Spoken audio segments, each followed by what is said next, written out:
আসসালামু আলাইকুম। আশা করি সবাই ভালো আছেন। অনেক দিন হয়ে গেল বাইকটা নিয়ে রিভিউ করব, সময় হয়ে উঠতেছিল না।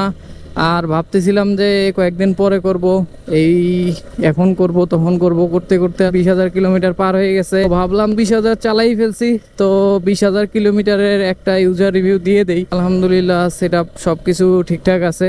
আজকে ইনশাল্লাহ আপনাদেরকে আমার এই বাইকটা নিয়ে 20,000 কিলোমিটার চালানো সেই অভিজ্ঞতাটা শেয়ার করব।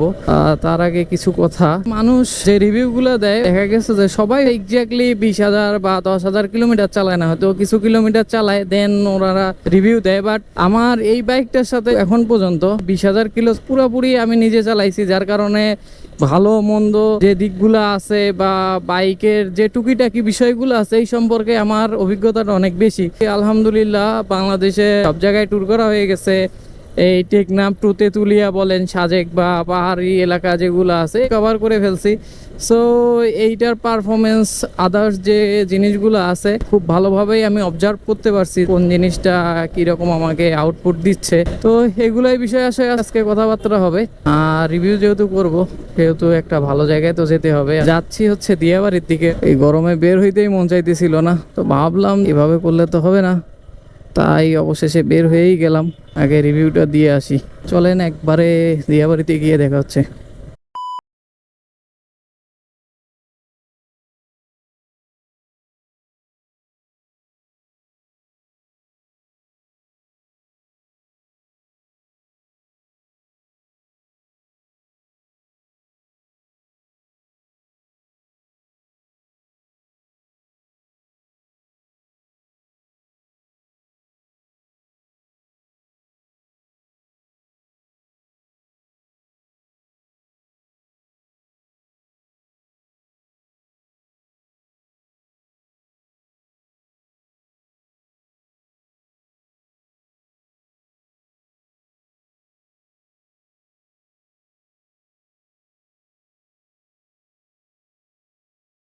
অবশেষে দিয়াবাড়িতে চলে আসছি।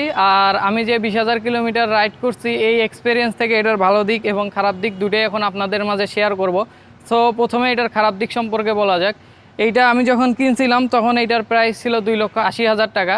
বর্তমানে এইটার প্রাইস হচ্ছে 3,30,000 টাকা। সো বর্তমানে যে প্রাইস, এই প্রাইস হিসাবে এই বাইকটা মোটেও ভ্যালু ফর মানি না।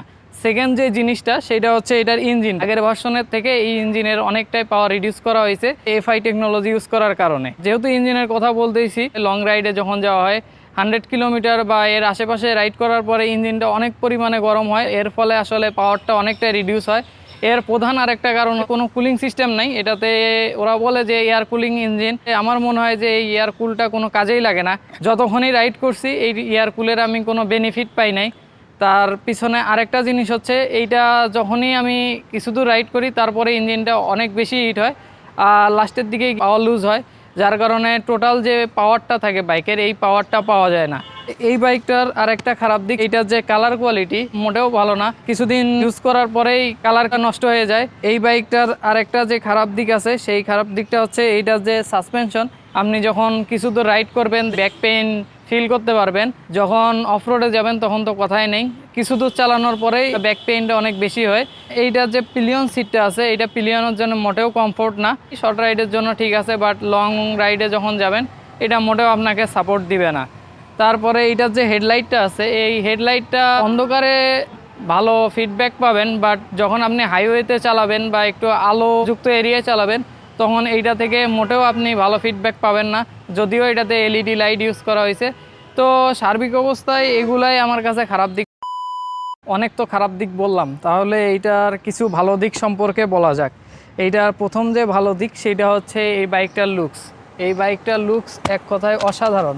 কারণ আগের যে ভার্সনটা ছিল ওই ভার্সনের থেকে এই ভার্সনের বডির যে এজগুলো আছে এই এজগুলো অনেক সুন্দরভাবে তারা অ্যাডজাস্ট করে দিছে, আর এই জিনিসটা আমার কাছে এক কথায় অসাধারণ লাগছে। দেন এইটার আরেকটা যে ভালো দিক, বাইকটার ব্রেকিং সিস্টেমটা অসাধারণ। যখন আমি হাইওয়েতে রাইড করছি সামনের এবিএসটা আমাকে অনেকবার বাঁচাইছে। ডুয়েল চ্যানেল এবিএস করতো তাহলে জিনিসটা আরও বেশি ভালো হইতো। আরেকটা যে ভালো দিক সেটা হচ্ছে এই বাইকটাতে সামনে 110 সেকশন এবং পিছনে 140 সেকশনের টায়ার ইউজ করা হয়েছে। কর্নারিং করে আলাদা একটা কনফিডেন্স পাওয়া যায়। এটা রাইড করেও অনেক স্লিপারি রাস্তা বা অফরোডেও কনফিডেন্টের সাথে রাইড করা যায়। প্রধান যে ভালো দিকটা এটার মাইলেজ।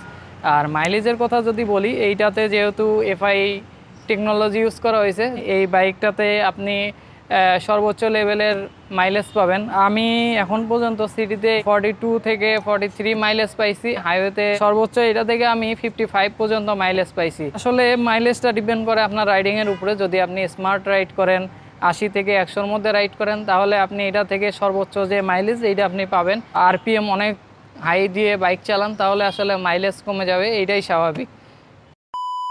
এইটার যে ব্যালেন্স, এই ব্যালেন্সটাও এক কথায় অসাধারণ। এই যে দেখেন, একদম অসাধারণ ব্যালেন্স। আর সব কিছু মোটামুটি ঠিকঠাক আছে বাইকটার, শুধু দামটাই একটু বেশি। আর তাছাড়া এই কুলিং সিস্টেমটা না দেওয়ার কারণে পিছায় থাকবে এই বাজেট সেগমেন্টে যে বাইকগুলো আছে ওগুলোর থেকে। তারপরেও এই বাইকটা নিয়ে আমি যথেষ্ট পরিমাণ স্যাটিসফাইড, কারণ আমি যেহেতু বাইকটা আগেই কিনছি, তখন দাম ছিল 2,80,000 টাকা। এইটার কারণে তখনও ভ্যালু ফর মানি ছিল না। তারপরেও এখনকার যে পরিস্থিতি, 3,30,000 টাকার থেকে আসলে 2,80,000 টাকা, অলমোস্ট 50,000 টাকার ডিফারেন্স হয়ে গেছে এই 1-1.5 বছরের মধ্যে। এইটা এখন আমার কাছে ঠিক আছে, বাট নতুন যারা কিনবে তাদের জন্য এটা মোটেও ঠিক নাই।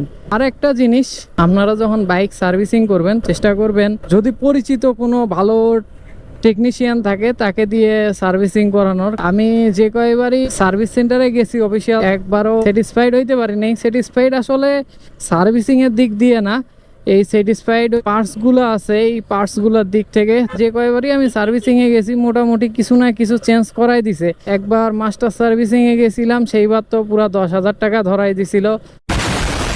ভালো শিক্ষা পাইছি আমি। তারপরে থেকে আমি আর অফিসিয়াল সার্ভিসিংয়ে যাই না। পার্টসের দামগুলো আছে, এগুলার প্রাইসও অনেক বেশি রাখে তারা। সার্বিক অবস্থা বিবেচনা করে বাইরে সার্ভিসিং করা শুরু করছি। খুব ভালো সার্ভিসিং করতেছি, কয়েক জায়গায় করলাম, ভালোই আছে মোটামুটি। এই জিনিসটা একটু খেয়াল রাখবেন, যদি একান্তই ভালো টেকনিশিয়ান না থাকে সেক্ষেত্রে অফিসিয়াল যে সার্ভিস সেন্টার আছে সেখানে যেতে পারেন। আদারওয়াইজ আমি প্রেফার করব না যাওয়ার জন্যই। এদের সার্ভিসিং খুবই বাজে। 5-6টা করছি, একটাতেও আমি স্যাটিসফাইড হইতে পারি নাই। সামান্য সমস্যা হইলেই পুরা পার্টস চেঞ্জ করে দেয়। আসলে এইভাবে তো আর বাইক চালানো যায় না। একটু সমস্যা হয়েছে, দেখা যাচ্ছে যে পুরো ওইটাই চেঞ্জ করে দিল 3-4 হাজার 5,000 টাকার। সো এই জিনিসটা একটু খেয়াল রাখবেন। Engine oil time to time change করবেন, বাকি সব কিছু ইনশাল্লাহ ঠিকঠাক মতোই চলবে। সো এই ছিল আজকের ভিডিও, এক্সপিরিয়েন্সটা আপনাদের সাথে শেয়ার করলাম। আশা করি আপনাদের উপকারে আসবে। তো সবাই ভালো থাকেন, সুস্থ থাকেন। আর এই ভাঙ্গা রাস্তা থেকে বিদায় নিতেছি আজকের ভিডিও থেকেও। আসসালামু আলাইকুম।